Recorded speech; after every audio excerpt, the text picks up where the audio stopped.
Na mimi nataka watu wa Baringo, tumeongea hii maneno ya title deeds hapa siku mingi. County government, mimi nataka nawapatia 3 months. You must complete the process ya title deeds hapa.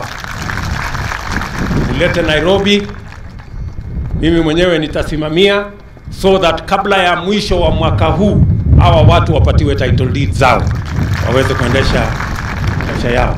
Kenya hii, nia ya Jubilee tukiongozwa na Uhuru Kenyatta ni kuhakikisha ya kwamba barabara inajengwa, sitima tunasambaza, maji inapatikana, ndio tuanze safari ya industrialization. Mamilioni ya Wakenya vijana wapate nafasi ya kazi. Mambo ya maji Baringo hapa ni changamoto kubwa. Kweli ama si kweli? Mambo ya maji, maji ya mifugo, maji ya wananchi kutumia, maji ya irrigation. Na ndio sababu tuko na mradi ile inaendelea tayari ya Chemosusu, tumeweka bilioni 4 inaendelea. It is almost 50% complete.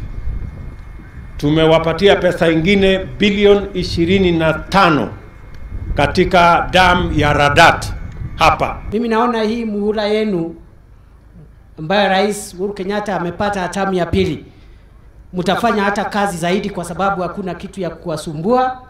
Ile usumbufu mlikuwa nayo ya first term ya ICC, Mungu aliwaondolea.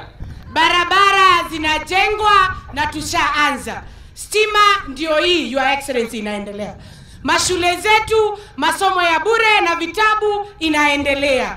Security katikati ya Laikipia na Baringo, hapa hii boundary kumekuwa na shida kwa miezi mingi.